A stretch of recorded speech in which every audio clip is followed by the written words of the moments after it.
And you're live on Joint Caucus, the Friday edition. My name is Evans Mensah, and this week on Tuesday, to be very specific, for the first time in the history of IEA's debates, a sitting president was a participant, President John Mahama.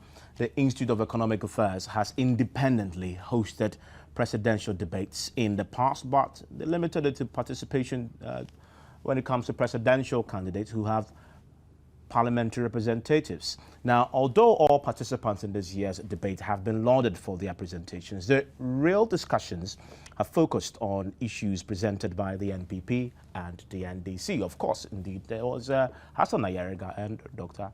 Abu Sakara, and I'm sure you will say that Hassan Ayariga maybe will deserve some mention. We'll look at him and his performance also on that platform on Tuesday, and no pun intended. Also tonight, we'll look at the party's strategies going into the December 7 elections. It's now 34 days away. And with me to look at the various issues are Richard Yeboah Asante. He's a communications team member with the NPP. Thank you, sir, for your time here on Joint Caucus. Also with me, Spencer Quay, NDC campaign communication team member. Thank you. I'm grateful for your time, gentlemen. Let's start this show tonight with an excerpt from Tuesday's debate. We'll focus on education.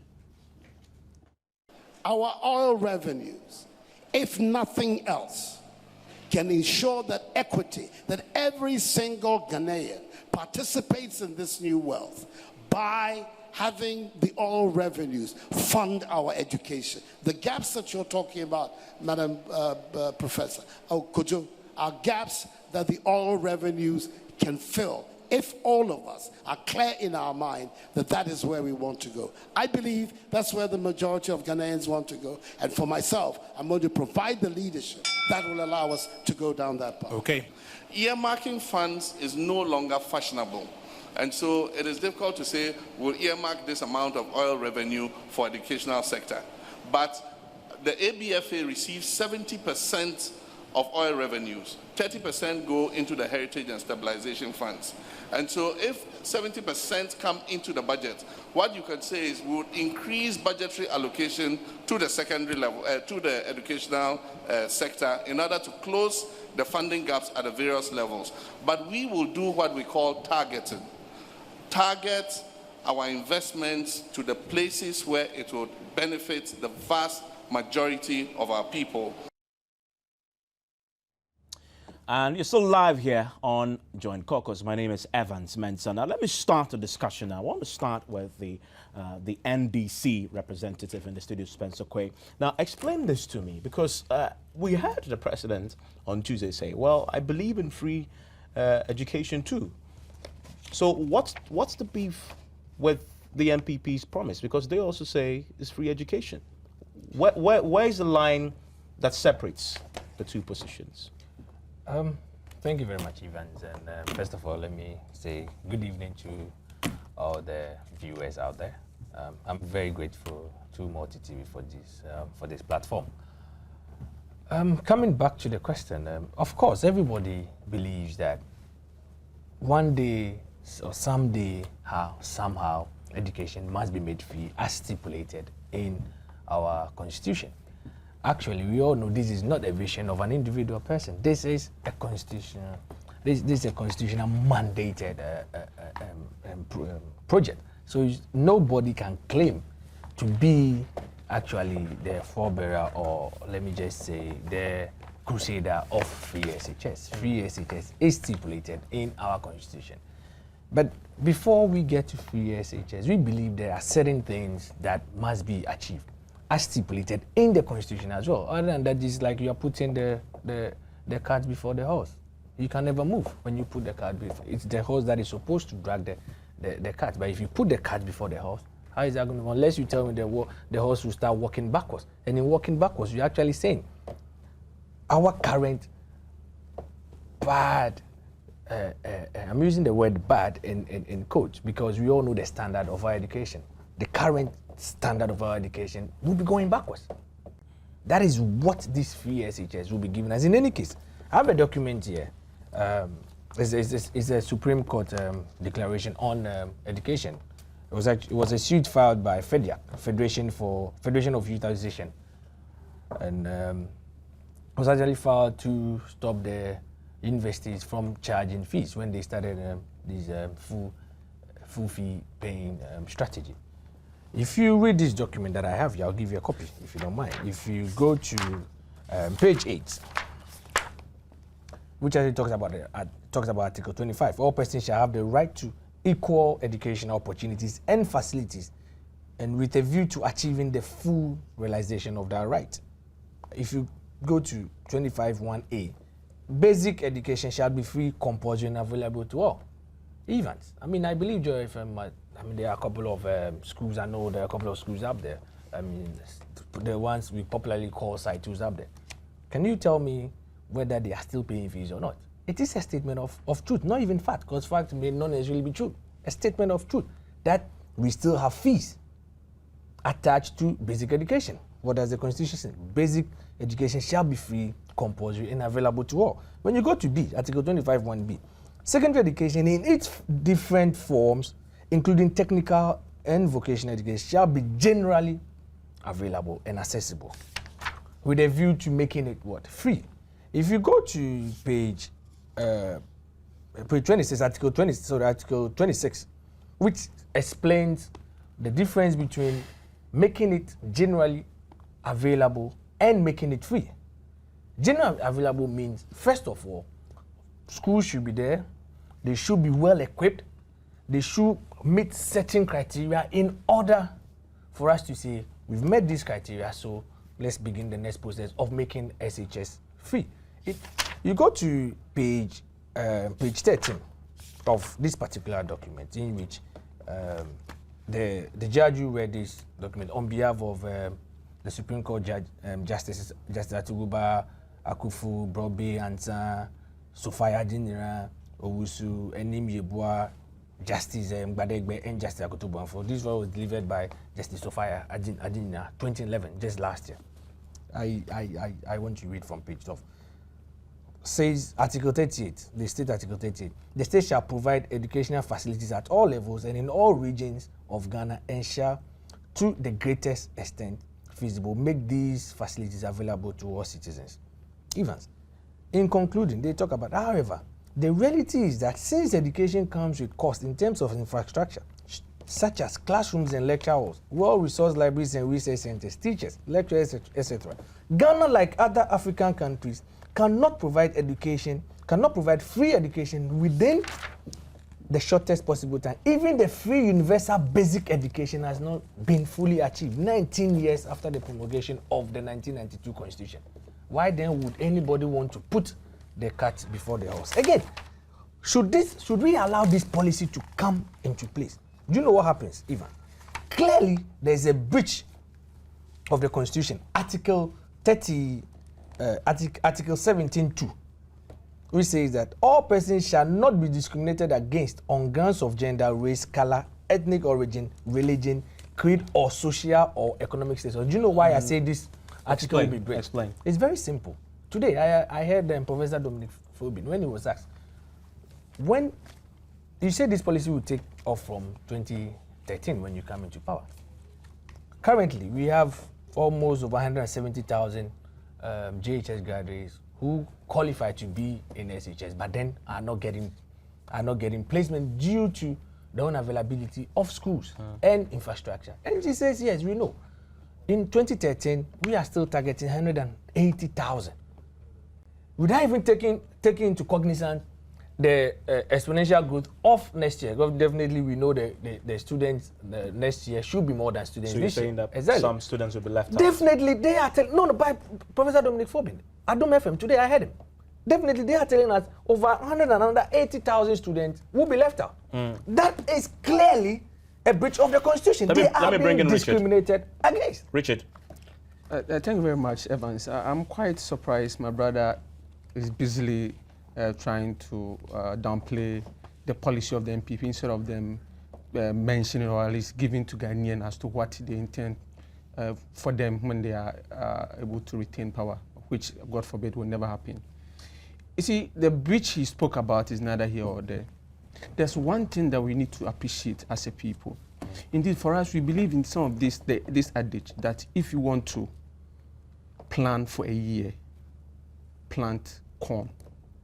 If you want to plan for 20 years, invest in trees or plant trees. However, if you want to plan for a lifetime, invest in the people of this country. That is what MPP believes in. We as a party believe that it is high time we try to let the natural resources that we have as a nation trickle down to the people of this nation. We should allow people to enjoy the labors and all their toils. Those ways can be achieved through giving them or guaranteeing them free, quality, and compulsory education. I'm sure my brother has not really taken the time to read our manifesto and also to understand. What does it say? They are all busy going about trying to downplay it. What does it say? My brother, this is what it talks about. The education, the free education we are talking about is starting from kindergarten. Free SHS, that is what you Of course. Of course. See, I'm not misleading. If you allow me to make my submission, I sat down and allow you to you can make submission. notes when we come back. Because I was doing similar things. See, what we are saying is that we are redefining basic education. It simply means that basic education will start from kindergarten and now ends at SHS. Do you understand? That's the redefinition. The BC. Yeah.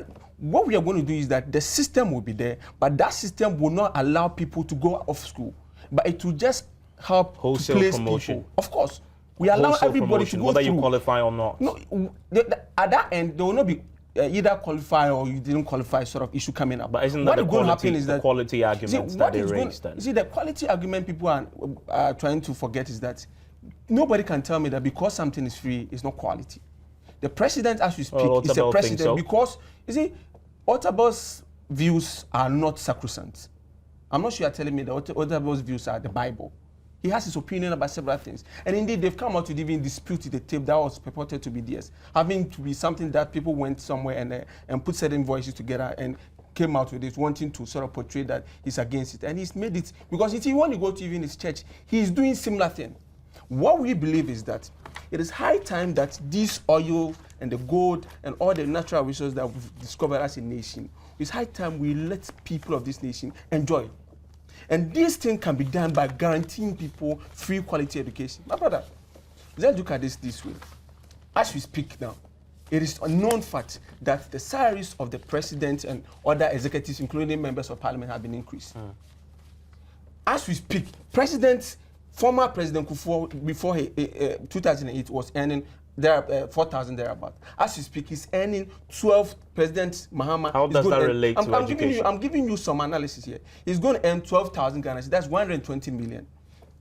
President will not pay tax. He doesn't pay water bill. The ministers will not pay water bill. They don't pay tax. All those they get we everything for free. Yeah. I hope you're getting me. But yet, we are being told that we don't have money to help the good people of this nation, the people who cannot provide for themselves in terms of going to school and all those sort of things. What we can do as a nation is to guarantee all these people education. I'm not sure when you see people on the street selling chewing gums and all those things, it's an eyesore. This is about 12, 13-year-old boy or girl on the street going through all those sort of things. You see, it would be better for us to let these people come out of at least SSS or SHS. When they come out of those moments, you see, apart from the fact that most of them will be able to continue to invest in another tertiary institution, by that time the people will be prepared for the job market. How many children can be able to, and they are not even employable when you come out of say a JSS at the age of, or JHS at the age of 13, 14. The law does not even allow you to work.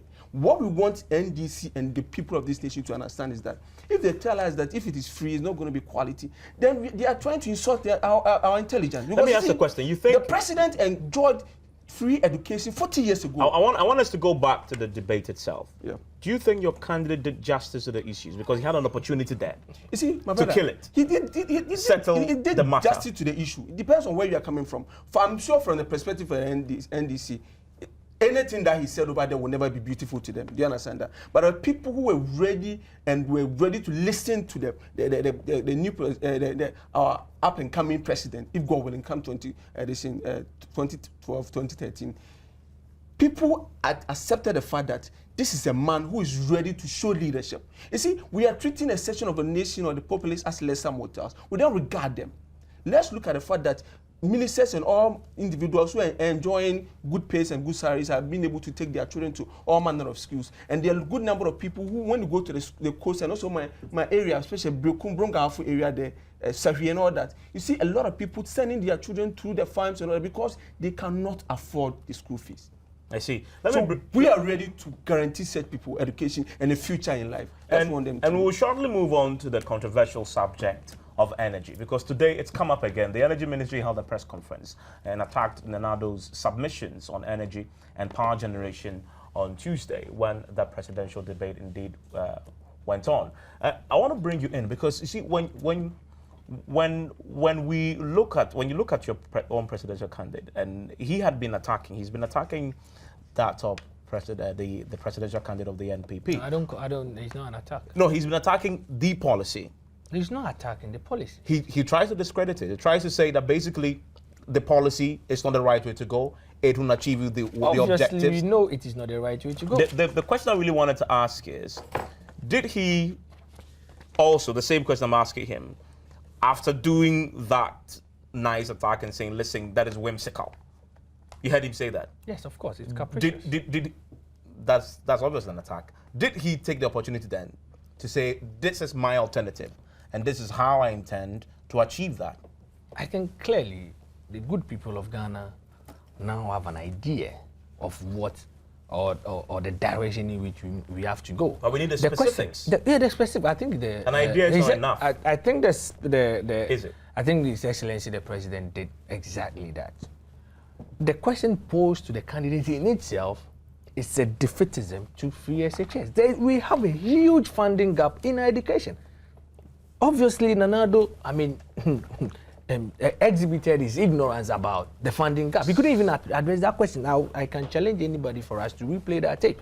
Unlike His Excellency the President, John Dramani Mahama, who was able to articulate that, yes, we have funding gaps, we have different types of funding gaps in our education. We have the level of the basic, the SHS, and the tertiary. Indeed, it's funny enough, if you look at the SHS, the funding gap there is over 100 of millions of cedis, of Ghana cedis a year. What does that mean? What it means is that even now, the allocation to SHS is not enough. Even now, it is not enough. How then can you say are you coming to introduce a free policy?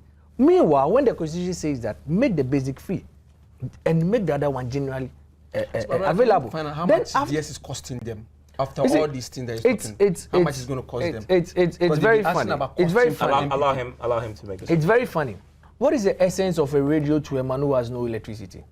What is the essence of free SHS to communities that do not have? If I also may ask, what is the essence of building schools and infrastructure when they don't have money to go into? When they cannot afford. When they cannot. You see, the issue about affordability.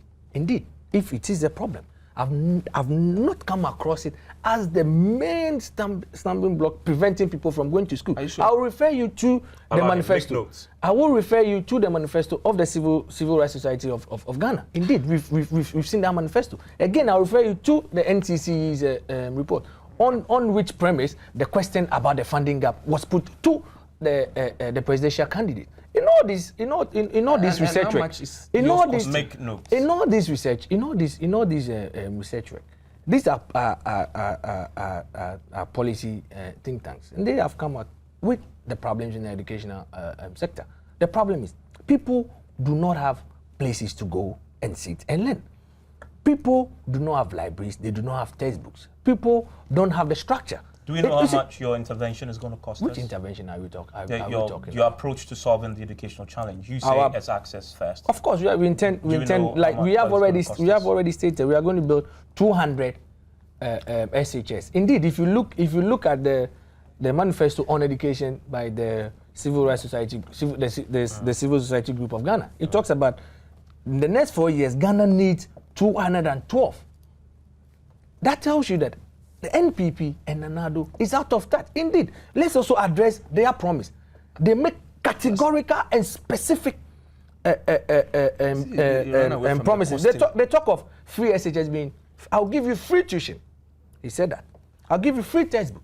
let's call any of the schools, or let's get a secondary school bill and see if you see free tuition. Response. If you see, no, let me just run up. Let me just run and see if you see textbook. We are saying this is fraud. It's deliberate. They know people are not paying for tuition. I want to bring people are not paying for tuition. People are not paying for my brother is not in touch with reality. That is why. Is anybody paying for textbook or tuition? And I'm sure President Mahama is also struggling with the same sort of attitude. Let me tell you something.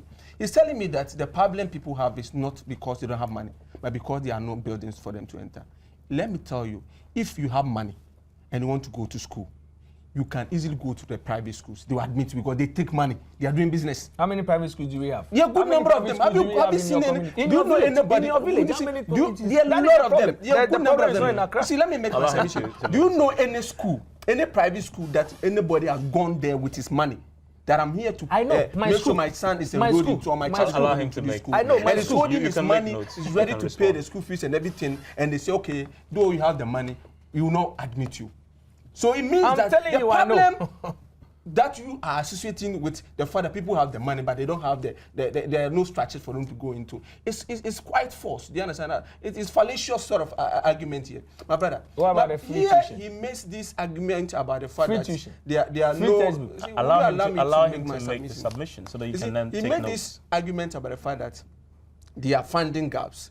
And there are a lot of problems with us in the education sector and all. You know all these things, but you went on donating monies to Woyomi and the likes. If those monies that you gave to Woyomi and Waterville and all those dubiously, if those money are channeled into building 6 unit classroom blocks, as you are believing at the inflated cost that you are doing, you could have even helped elevated or eliminated most of the schools that you are claiming that are the problem for the government. My brother, let's look at this option too. As we speak, government is building 6 unit classroom block for between the cost of 35,000 to 40,000 Ghana, 400,000 Ghana cedis. As in 350,000 to 400,000 Ghana cedis. We had that from Nanado. That's how much they are building 6 unit classroom block. Those 6 unit classroom block. 2009. All you have done is July. I'm coming. All you have done is July. 2009 July. When NDC came to power, I know the point you're going to make. They were able to build. The prices have shot up, but that was 2009. The economic circumstances have changed. But from 72,000 Ghana, that's 720 million to 4.2 billion to 3.5 billion old Ghana cedis. That is quite a margin. Okay. When we are being told that we have single-digit inflation in this country. So you see, what is happening is that these people are milking the nation dry. I see. These are sucking this nation, and they are milking the nation dry. We have to vote them out of power because they don't have vision. When we return, we'll look at the other issues and bring in Abu Sakara and bring in Hassan Ayaraga as well. Then we'll look at the broader issues concerning unemployment, health. That's where some of the key punches were thrown when the NADU attacked the NHIS. The president rebutted. We'll look at all those areas. But before we go for that break, I want to listen to this excerpt. It's on energy. A serious program for the transformation of our economy and the industrialization of our country will require reliable energy supply at affordable prices. That's key. The 200 megawatts of installed capacity at Tema and at VRA, which are lying idle, activated, would help us bridge this gap of poor and unreliable supply. So we have an immediate solution, at least in the immediate short term. Secondly, is to accelerate the whole process of the offtake of our gas. We've had an interminable delay in that matter, and if that had been dealt with expeditiously, some of the problems that we're experiencing today would not be experienced. So that's the other thing, is to accelerate that process. And then the public-private partnership arrangements that would allow us to expand our megawatt installed capacity. These are the measures that we have in mind to be able to deal with the situation. What we're going through currently is a load management, or load shedding, if you prefer to call it that, created by an act of God. A ship's anchor broke the West African gas pipeline and knocked out 320 megawatts of our generation. That would end by mid-November. The pipeline has been repaired the seawater has been pumped out, the pipeline is being dried for transmission of gas to begin again. Now, what it means is that there's an imperative for us to develop our own gas resources, which we are doing. Gas from Ghana's oil fields is going to be on stream next year. We are raising the investments and investing in Gridco, we're investing in ECG, changing transformers, changing substations, building new additional substations so that if this substation goes down, we have a backup. And what we're doing is building a reliable system so that it can power this country into the future. The NDC government knows that energy is going to be the driver of growth and development into the future. And so we're investing in that sector so that the private sector can have energy at affordable cost. One area we're looking at is renewable energy and energy for all. Every community above 500 people in this country will be connected to the national NDC campaign. NDC campaign communications? Yeah, campaign communications. Exactly. They have some confusing titles. No, they don't. I know Anyway, so let's come back and box all the issues together and look at the performance of the various candidates. Unemployment, energy, and if you may, health, because that's where we had some punches being thrown between Nado and the president himself, because Nado had dared to question the NHIS. And then there was the issue about the Cuban doctors. Yeah. And it turns out later, based on the MPP, pro-MPP pressure groups' allegations, that a figure that the president put out of 5,000 being the cost of training a doctor in Cuba, they claim is false. It's actually 50,000. I want you to respond to all those. First of all, I think it's important I show you this document on NHIS's annual report for the year 2010. And first of all, let's look at an NHIS that Nana says it's collapsing. Outpatient utilization. What that means is the number of times people go to the hospital. So for instance, one person can go to the hospital 2, 3, 4 times in a year. Obviously, it was clear that Nanado did not have an understanding of this particular thing. What does it say? When the president talked about the outpatient utilization, he thought the president was talking about the number of registered NHIS. So he said, oh no, no, the present point was that the outpatients, utilization, the numbers have gone up. No, but that is it. They are here. Nanado's point is that means that people are falling sick more and doesn't necessarily amount to a good health status for these people. No. What that means, again, is that we now have more people on, because when you go to the inpatient, more people falling sick. No, we now have and therefore more people going to the hospital more. We now have more people who now have belief in the system. Really? And that is why they are using the NHIS. If I'm well, I will not go to the hospital, and therefore, if I'm on NHIS, if you read this report, and that's no, Evans. If you read this report, it talks about people now have the confidence to go to hospital to check. They are not going for treatment, but for health check. And some years back, we didn't used to do that. We didn't have that culture. Again, what that means is that we have had more people now registering and using the card.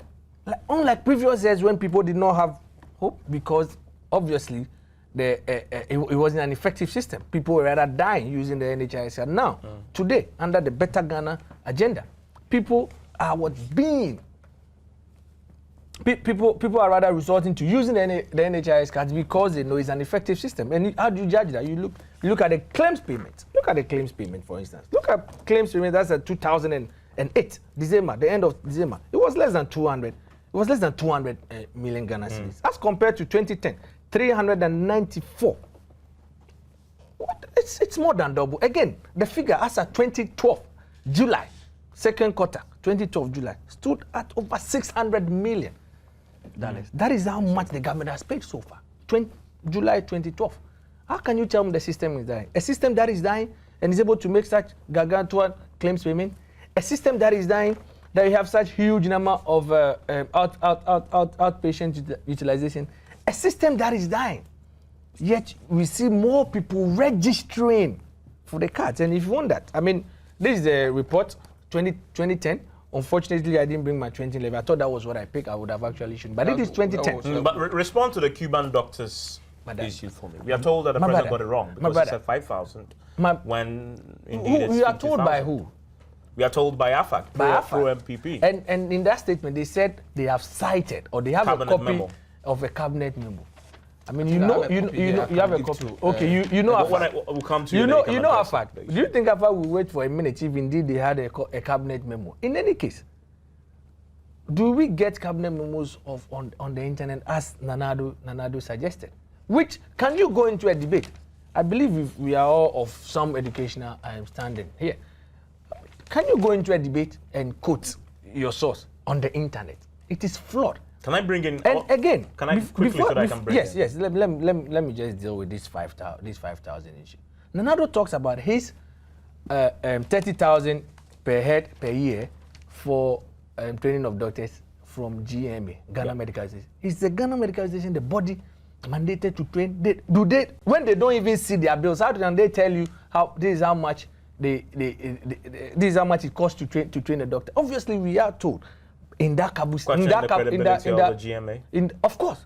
I am. But I think it's actually yes, you can go for another break. But I think it's actually a machination in the Kabu team that they are going to lie their way through because they know Ghanaians. I want to bring in Richard. Richard, respond to the issues for me. Box it all together and tell me what you make of it. If Spencer is struggling and is confusing figures, he can be pardoned for that. But it is quite sudden to see that sort of behavior coming from the president of the land.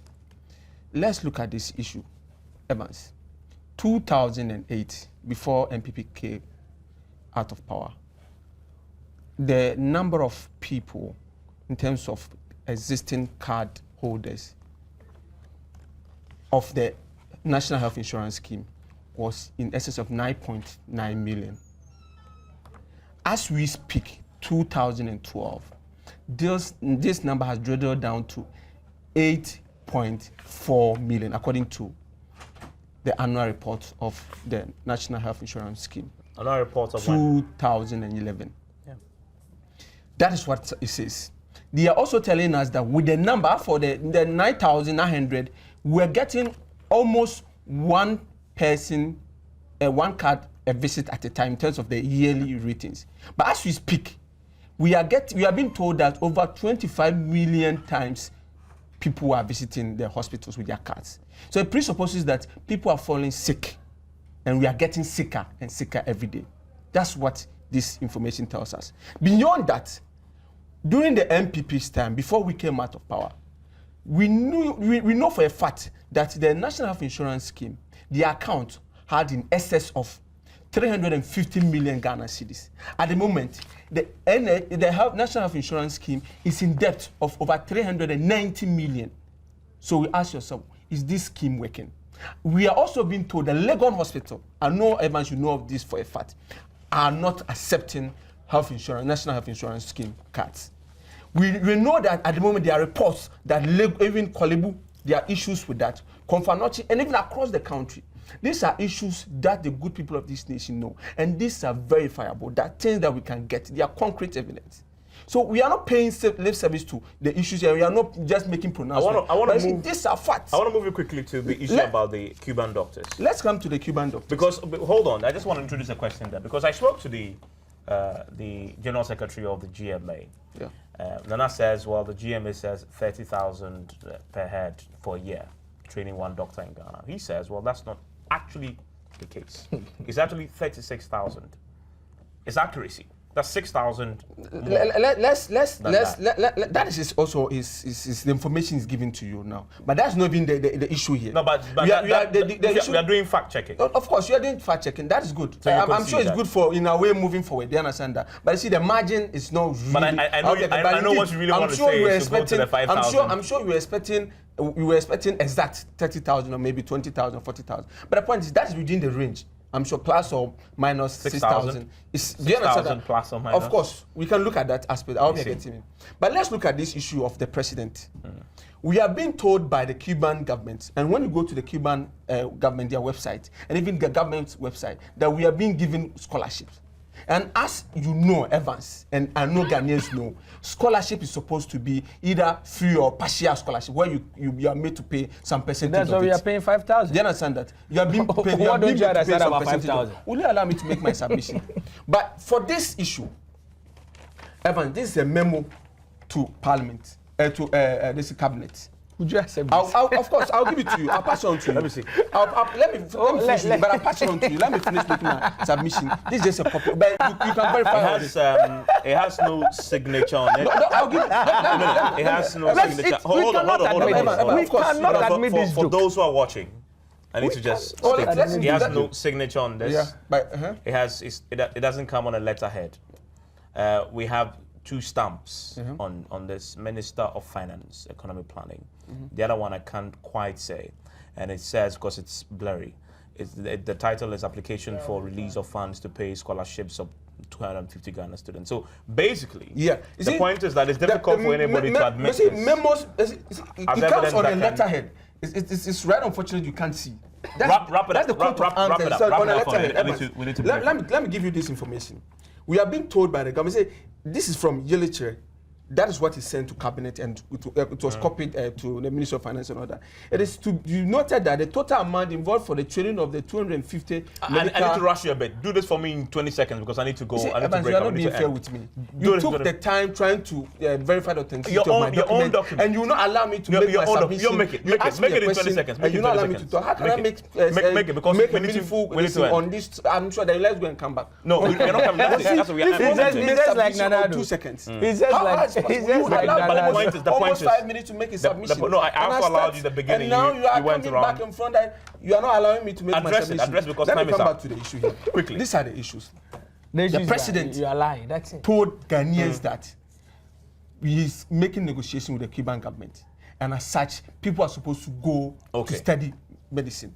We are supposed to pay in excess of 79 million Ghana cedis. Make it quickly because These I need to go. 79 Ghana cedis Per head per year? translate into almost 500 million old Ghana cedis a student a year. Not 5,000 presents. No, the 5,000. That's it for Join Caucus tonight. My name is Evan Spencer. With me in the studio have been Richard Yebo Asante of the MPP and Spencer Quay of the NDC. I'm grateful for your time here on Join Caucus.